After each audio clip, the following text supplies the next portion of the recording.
Hey there, I'm Naomi Kinsman. I'm the Executive Director of Society of Young Inklings, and I'm also an author. Today we are going to be talking about the hero's journey. Now, if you've been tuning in for our Facebook Live sessions each week, you'll know that we've been doing a series that is focused on helping young writers develop their stories and or poems for our Inklings Book Contest, which is just around the corner. We're so excited.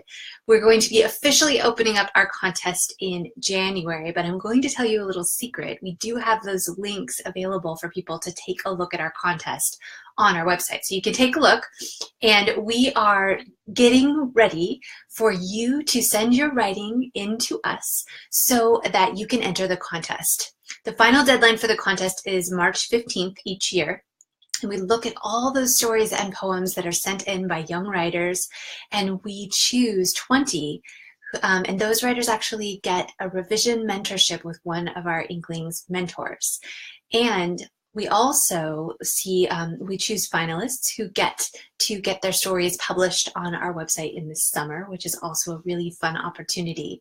And in order to have your story published either way, you spend some time revising your work. If you're one of our winners, you'll work with a mentor, and if you're a finalist, you'll receive notes and you'll get to do your revision on your own and send your work in.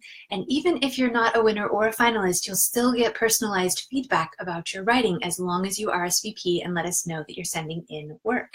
So we would love to hear from you. Now today we're going to dig into something that is really, really important for all writers, and it's plotting. Now I know that many writers don't love to plot. Many of us call ourselves pantsers because we love to be like the first reader of our work. So we want to just discover the story as it goes along, which is absolutely a legitimate way to write, and many professional writers actually do write that way. But I would contend that it's not really writing with no plan in mind. In fact, most of those writers are experienced in such a way that they have a vision in mind. If you talk to those writers who say, I'm just writing to see what happens, often they have in mind even a picture of what the climax might look like, or they might have a vision for that last scene. Or they may have some ideas of little conflicts along the way that will rise to their conflict. Maybe they don't know what their climax is actually going to be, but they know what the general conflict is going to be and some ways that it will develop. And they may not know exactly how everything will play out, but they do have some plan in mind. Now, when people say plot, they often are thinking of something very structured with an outline and Roman numerals and letters, and they feel like it's going to box them in and it's going to force their story in a certain direction. And that is never a good plan, even if you are a plotter. You want to give your story room to breathe and to grow. So whether you really, if you looked at it as a continuum, and on one side you have all the people who really love to plot, and on the other side you have the people who really love writing by the seat of their pants, you really want to think about, if you're on an extreme, how could you potentially move yourself closer to the middle? Not that you have to completely change your personality and do something different, because if what's working for you is to plot, or if what's working for you is to write by the seat of your pants, you don't want to change something if it's working. However, you do want to give yourself room to grow as a writer, and often trying some strategies that others use is a great way to keep yourself growing and learning. So we're going to play a plotting game to start, and I want to actually see if this works. I'm going to try an experiment. So the game is called Fortunately, Unfortunately, and the way it works is I will tell you something that might happen, and I want for you to think of something unfortunate that would happen as a result. So if I said, fortunately, a treasure map was on my front step when I walked outside my door today, then you would think, unfortunately, and you would think of what might go wrong when you find that treasure map. Now, if you're with us live here today and you want to put in our comments down here what you think might be an unfortunate thing that could happen, I would love to hear from you. I'd like to see if we get to make this a little bit more interactive. So imagine, fortunately, you go out your door and you see a treasure map on the doorstep. Unfortunately, what? All right, I don't see any comments right now, so I'm going to go ahead and keep moving along, but if you have an idea, put that in your mind. Let's imagine that the unfortunate situation was that the treasure map was struck by a sudden burst of lightning. And so the map bursts into flames. And so fortunately, you have a hose right on the side of your house. So you take your hose and you spray down the map, but unfortunately, it's so charred that you can only see the big red X. Fortunately, what could happen next? Fortunately, next to the big red X is a tiny little landmark that you recognize. There's a really interesting tree in a forest near your house, and you see that that tree is next to the X. So you decide you're going to go and head out towards that X. Unfortunately, when you get to the X, you realize that this is not necessarily a place where you want to be digging anything. In fact, a skunk just sprayed the entire area. Fortunately, maybe you have some sort of nose plugs with you that you can plug up your nose and you can deal with it as you dig around the tree. But what you find is, unfortunately, there's no treasure anywhere near this tree. However, fortunately, you find a little box and you open it up, and inside there is a compass. But the compass doesn't work the way you normally think a compass might work. It points not towards north and south and east and west, but towards something that says dragons. Toward the dragons or away from the dragons. All right, I'm going to pause this game here. Now you see how the story has been developing as we say fortunately, unfortunately, fortunately, unfortunately. Now I've just been telling that story by the seat of my pants. I haven't been thinking, I didn't plan that ahead of time. I was just thinking what might happen next. But as you can see, if I kept going that way, I wouldn't necessarily get to a climax that I had planned. The way for me to make it to that climax that I really want to get to is to make sure that I have some stepping stones along the way in my story.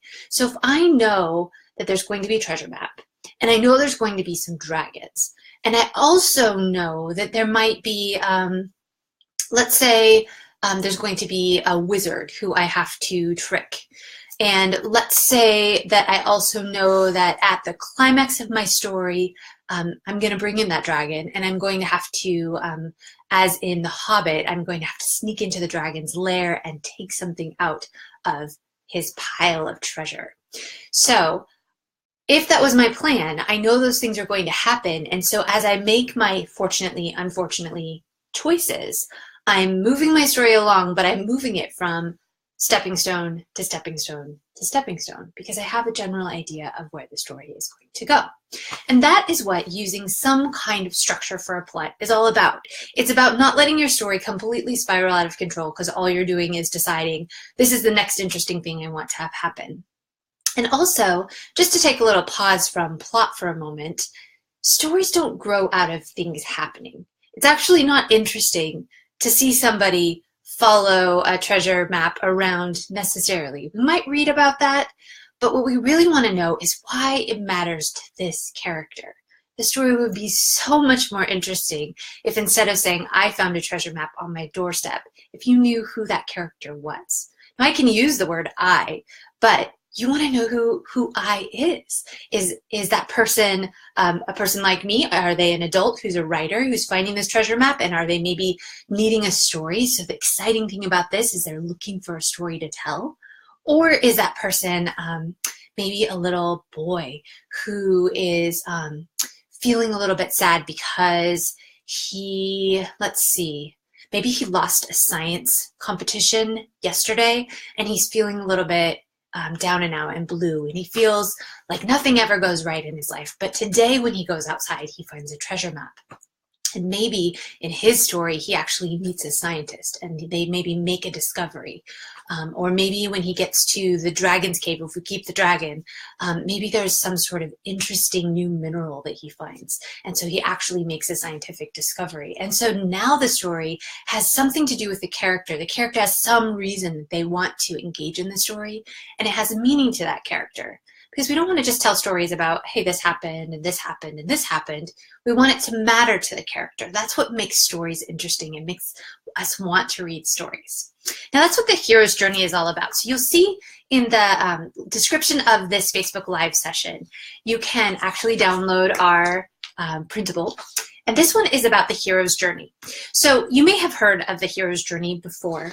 It's a pretty standard way of looking at stories.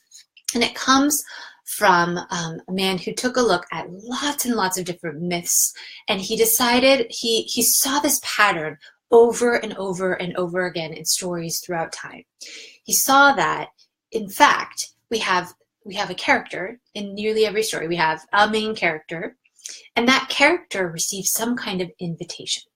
And that invitation is what draws him or her into the story, and he or she decides, yes, I'm going to accept that invitation, or ooh, no, I don't think I want to. And if they say, ooh, no, I don't think I want to, they're a reluctant hero. They don't want to go.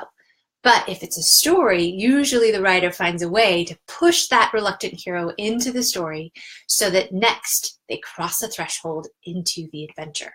Now this can be like Lucy, who crosses into Narnia, or it can be like Bilbo Baggins, who crosses into his adventure. But it can also be a more realistic story, a story of a child who goes to a new school for the first time. Crossing into that new school is crossing into a new land for that person, for that character. We're going to talk about this hero's journey in a second, but to get ourselves ready for it, I want you just to take a look all around the room that you're in. And I want you to see, is there anything, any object in your room that you could consider to be a magical doorway?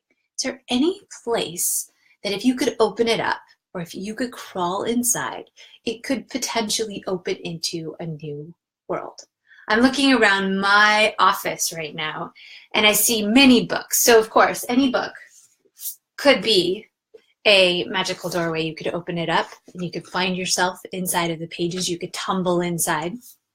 Or,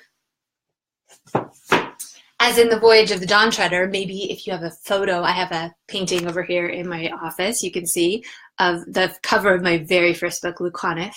If you have something like that, you could imagine actually going inside of the picture. That could be your magical doorway. Or you could choose something that's not as traditional. I have a guitar across the room. If you were to go inside of a musical instrument, what might happen in a world like that? Or if you wanted to, I have right here an inkwell. What would happen if I could shrink down and swim into the inkwell and somehow have an adventure that maybe takes me into a sea of words? I don't know. Anything could happen. Maybe I would meet a new, maybe this inkwell could take me to meet all kinds of authors from all different time periods. That would be really interesting, to meet a lot of different people. And every time you go into the inkwell, you meet a new author. Interesting idea, right? So one of the things that's really fun about using magical doorways is that it can be anything. It can be a drawer. It can be a shoe. It can be your dog's ear, right? It could be anything. It could even be silly. But you want to think of ways that you can invite your character into a new place. Now that's a magical way to do it. And I'm saying magical doorways, but you can also choose a real doorway or a real crossing of the threshold. So it could be crossing out of your room into a new space. It could be heading out into the park and something happens, right? All right, I'm going to take you through this principle. I hope you've had a chance by now to download it and take a look at it. We're going to start and just walk through how you would fill this out as you're thinking about your story. I'm going to give you a couple things to think about, and I would love for you to use this to look at your story. Now, before I do this, one more thing. You can use this before you start a story and start to plan out where your story will go. I hardly ever do that. I usually do the Hero's Journey worksheet when I am about a third of the way into my story. So what I like to do is I like to write a number of chapters, get a sense of who my character is, get a feel for how he or she speaks. And then once I've gotten a little bit of a rhythm going, I like to go back and look at my story and figure out, okay, what are my major stepping stones? Where am I trying to get with my story? Now, when I do that, it's a little bit of a gamble because it often means that I have to toss out some of my initial chapters because I didn't plan ahead of time. But for me, that's the best way for me to get to know my characters and give them room to explore and figure out who they will be. But you can also use the hero's journey as a structure when you're looking at revision. So let's say you want to take your story and you want to figure out, how can I how come my story isn't working? There's this one spot where it starts to lag, it feels kind of saggy here, or it speeds up and I get to the end way too fast. How can I fix it? Often the hero's journey, if you look at your story and put your pieces into the boxes, you can start to see, oh, I just don't have this whole section, or I have 14 things in this section and maybe not as many in the others. And if I just took a few of these pieces out, it would make those other pieces work better. So this can be a revision tool. It can be a planning tool. It can be an idea generator. There's lots of ways to use this tool. And I want you to know that you can use it in whatever way works best for you. Because remember, if it works for you, that's the right answer. There's no right or wrong way to write a story. So when you start out, you think about a character's ordinary life. So you don't want to start necessarily with your character already in the middle of an adventure, because like my character who just walked out onto the porch and found that treasure map on the doorstep right away, we didn't know anything about him or her. We didn't know why it would be important for that treasure map to be there or why it would matter to the character. So showing the character in his or her ordinary life is the best way to help us see who he or she is. It's really tempting at the start of the story to just brain dump a bunch of things about this character. So who they are, what they look like, what they don't like, and just writing all of that in summary. But my challenge to you is, what moment in this character's life can you show us to help us see his or her strengths and weaknesses? And you can be a little bit crafty about how you tuck those details of hair color, eye color, whichever pieces of physical description you think are really important, how old your character is, instead of just giving us a big list up front, because we really do want to see your character in action. So that's what goes into this first box right here, ordinary life. What is the scene, or what are the scenes that you use to set up who your character is? Then we talked a little bit about the invitation. That can be the magical doorway. And it could be that you find a letter, or you find that book, like I said, or the painting starts to move so I know that I can sneak into it. Or it could be that somebody shows up in my office and says, hey, I've got news for you. It could be a phone call. It could be a magical occurrence. It could be just mom or dad saying, hey, it's time to go to school. And we head out into this new environment or this new place that we're going. So the invitation comes. And like I said, your character gets to decide, are they all about it or are they resistant to it? Look, I have an invitation myself. There's actually somebody outside my door. So we're going to pause. I don't know what that is. You guys can imagine who might be outside my door right now. My dog right now is imagining what's outside the door. What we do next after the invitation is we have our character cross the threshold. So like I said, they can be reluctant or they can be gung-ho about it, but eventually they have to get into the world. And so when you get to this box down here, you want to think about what happens when my character first gets to this place that's going to help us see what it's like. So let's go back to that school idea. If a character is crossing the threshold into a brand new school, that first interaction with other kids is really important. And just like in ordinary life, you don't want to tell us this is what the school looks like and this is what the school feels like. You want to show us a really helpful scene that helps us see who is this character, how do they react to this place, and what is this place like. So think about what would be the most interesting scene that would help me really show the things I want my reader to know. After that, you move into where your hero's journey continues. This is page 2 of the 3-page printable that we have for you. Here, often the next step after they move into this place is that they meet a wise advisor. In school, it might be another friend, a peer who knows how school works. It could be a teacher, it could be a counselor. In a fantasy world, it's often someone who knows the lay of the land and can give them a little bit of information. Many stories will have something that helps structure the story, such as a map or a quest, and often that wise advisor will give the character those things. Or it could be that the wise advisor trains your character so that they're ready to face the adventure that they need to face. In any case, often this is where the theme of your story shows up, because this wise advisor helps your character to see what their strengths and weaknesses are and helps them to make the most of who they are and helps challenge them to think bigger about who they can be in the course of this story. Next up, we have 3 trials. Now, it doesn't mean that your story can only have 3 scenes where the conflict rises. Let's go back to our fortunately, unfortunately story. It doesn't mean that all that can happen is lightning strikes our treasure map and then we put out the fire, trial 2, and then trial 3, we head out towards that X. That's not even a story. We want more to happen. But when you think about these trials, you can think about them in stages. So maybe the first stage of my treasure hunting story would be the character getting out the door, finding the treasure map, and the first trial is really finding the first clue. Then maybe the second trial is something that feels a little bit different. It isn't just about finding another clue because that feels a little repetitive. Maybe once she finds that first clue, she's surrounded by a pack of wolves and she has to face down this pack of wolves. So now she has to use physical strength instead of her intellectual strength. So in any way that you can, you want to vary these trials so that they challenge different parts of who your character is. So you have trial 1, trial 2, and trial 3, and you build your story in stages. Depending on how long your book is, these trials can expand or be smaller.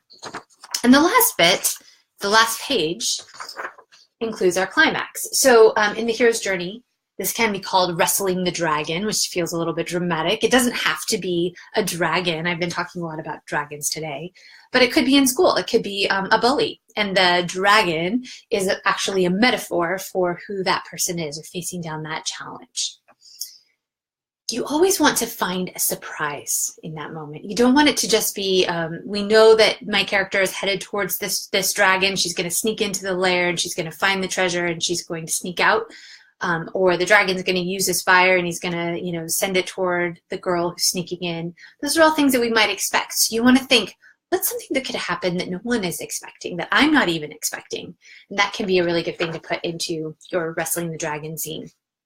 The boon is an important part of the hero's journey where your character doesn't just come home after the journey. They have to take something away. And often it's not only something physical, it's more important even that it's something internal. Your character gains something through their adventure. So maybe they gained patience, or maybe they gained courage, or maybe they gained some kind of inner strength. And usually those things are not something you can hold in your hand. So sometimes writers will include some sort of object that helps represent that thing that the writer, or actually that the character, gained through their adventure. If you think of The Wizard of Oz, that happens with Dorothy and her friends. They all take something home from meeting the wizard.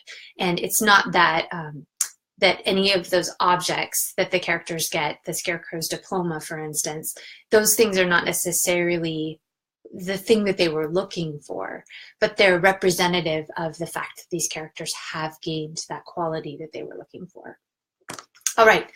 Finally, you have 2 more boxes at the bottom. You have the journey home, and then you finally have home again.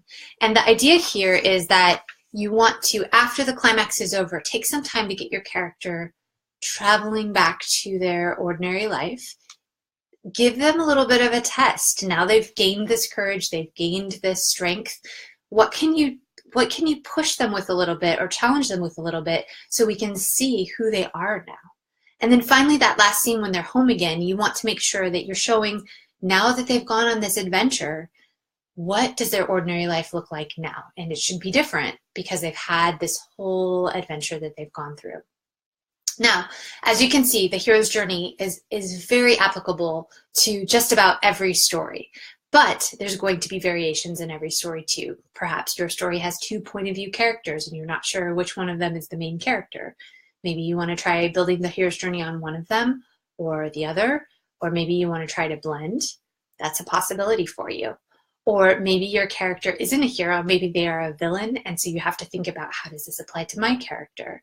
There's lots of different ways that this may happen. You may find in the trial section you really don't have 3, you have more like 5.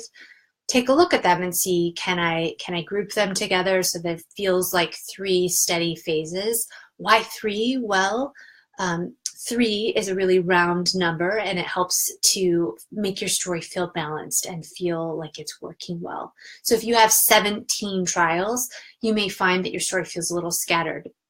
3 will really help you, but it's not just 3 trials, it's 3 plus 1 plus that climax moment, right? So you want to think about, how can you build up to that exciting point of your story. I hope that this tool is helpful for you as you think about your stories, and I hope that you have fun this week looking around and seeing what sorts of things in your world could be magical doorways. And I challenge you to try finding a friend who's willing to play fortunately, unfortunately with you, where you can pass the story back and forth. And make sure that you take turns being fortunately as well as being unfortunately, because it's fun to be the person who's giving the good news, and it's also fun to be the person who's presenting all of the conflicts. Those are both really interesting roles to play in that storytelling game. Remember, Society of Young Inklings has lots of resources and tools for you. We would love to see you here next week for our Facebook Live session. We'll be back again one more week before the holiday break. And we also would really love for you to take advantage of our website. We have a blog where we post lots of author interviews and lots of resources. We also have mentorships. So it's the holiday season, and if you are interested in giving a really special gift to a young writer in your life, you can consider our editorial letter mentorships, which allow students to work one-on-one with a writer by sending in their story to us, and our mentor will write a letter in return. And if you want to, you can add on a video session where the writer gets to meet with their mentor who wrote the letter, and they can talk about those notes. But the notes are very encouraging. They help the writers see their strengths. They help them see what they can do next in their writing and really take their writing to the next level. What's really special about giving a young writer something like this is that you're giving them the opportunity to really see who they are as a writer. And you're saying to them, I believe in you. I think you're an awesome writer, and I want to see you share your writing in a bigger way. So that's a really special thing we're offering on our website right now. We, of course, have one-on-one mentorships. We have lots of other opportunities. And don't forget our Inklings Book Contest, which is coming up. It's right around the corner. We hope you've been having fun writing with us, and we're looking forward to seeing you again next week. Same time, 2:30 on Tuesday. See you soon.